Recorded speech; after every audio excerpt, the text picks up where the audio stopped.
അടിമാലിയിൽ പണി കഴിപ്പിക്കുമെന്ന് പ്രഖ്യാപിച്ച സിവിൽ സ്റ്റേഷന്റെ നിർമ്മാണ ജോലികൾക്ക് വേണ്ടുന്ന നടപടികളുടെ കാര്യത്തിൽ വേഗത കൈവരിക്കണമെന്ന ആവശ്യം.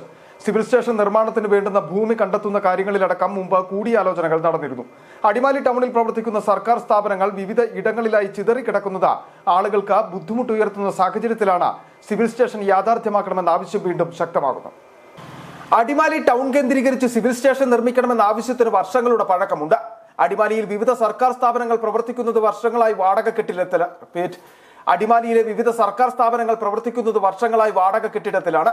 Adimali excise range officer, narcotic officer, ESI dispensary, motor വാഹന വകുപ്പ് ഓഫീസർ തുടങ്ങിയവയൊക്കെ വാടക കെട്ടിടങ്ങളിൽ പ്രവർത്തിക്കുന്ന അടിമാലിയിലെ ചില സ്ഥാപനങ്ങൾ മാത്രമാണ്. ടൗണിന്റെ വിവിധ ഭാഗങ്ങളിൽ ചിതറിക്കിടക്കുന്ന സർക്കാർ സ്ഥാപനങ്ങളെ സിവിൽ സ്റ്റേഷൻ നിർമ്മിച്ച് ഒരു കുടക്കീഴിൽ കൊണ്ടുവന്നാൽ ആളുകൾക്ക് കൂടുതൽ സൗകര്യപ്രദമാകും. ഈ സാഹചര്യത്തിലാണ് പണി കഴിപ്പിക്കുമെന്ന് പ്രഖ്യാപിച്ച സിവിൽ സ്റ്റേഷന്റെ നിർമ്മാണ ജോലികൾക്ക് വേണ്ടുന്ന നടപടികളുടെ കാര്യത്തിൽ വേഗത കൈവരിക്കണമെന്ന ആവശ്യം ഉയരുന്നത്. അടിമാലിയിൽ ഒരു സിവിൽ സ്റ്റേഷൻ വേണമെന്ന ആവശ്യം വളരെ കാലങ്ങളുടെ ആവശ്യമാണ്.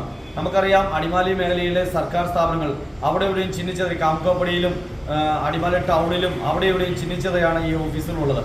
ഈ ഓഫീസുകളെല്ലാം ഭാരിച്ച വാടകകൾ നൽകിയാണ് പ്രവർത്തിക്കുന്നത്. അപ്പോൾ അത് കാരണം അടിമാലിയിൽ പല ഭരണാധികാരികളും പലപ്പോഴും ഇപ്പോൾ വരും നാളെ വരും എന്ന് പറയുന്ന സിവിൽ സ്റ്റേഷൻ അടിമാലിയിലെ ജനങ്ങൾക്ക് ബുദ്ധിമുട്ടില്ലാതെ സർക്കാർ ഓഫീസിൽ ആദിവാസി കുടി ഉൾപ്പെടെയുള്ള മേഖലയിൽ നിന്ന് വരുന്നവർക്ക് ഒരു കുടക്കീഴിൽ തന്നെ സർക്കാർ ഓഫീസിലുണ്ടെങ്കിൽ ജനങ്ങൾക്ക് അത് ഉപകാരപ്രദമായിരിക്കും. സിവിൽ സ്റ്റേഷൻ നിർമ്മാണത്തിന് വേണ്ടി ഭൂമി കണ്ടെത്തുന്ന കാര്യങ്ങളിലടക്കം മുമ്പ് കൂടിയാലോചനകൾ നടത്തിയിരുന്നു. 1/2 ഡസനിലധികം പഞ്ചായത്തുകളിൽ നിന്നും ആളുകൾ വിവിധ സർക്കാർ സേവനങ്ങൾക്കായി അടിമാലി ടൗണിനെയാണ് ആശ്രയിക്കുന്നത്. അടിമാലി ടൗണിലെത്തിയ ശേഷം ടൗണിന്റെ പല ഭാഗങ്ങളിലായി കിടക്കുന്ന സർക്കാർ സ്ഥാപനങ്ങളിൽ എത്തുവാൻ ആളുകൾ പിന്നെയും പണം മുടക്കണം. സിവിൽ സ്റ്റേഷൻ നിർമ്മിച്ചാൽ വാടക ഇനത്തിൽ നഷ്ടമാകുന്ന ഭീമൻ തുകയും സർക്കാരിന് ഒഴിവാക്കാൻ കഴിയും. City vision, Adimali.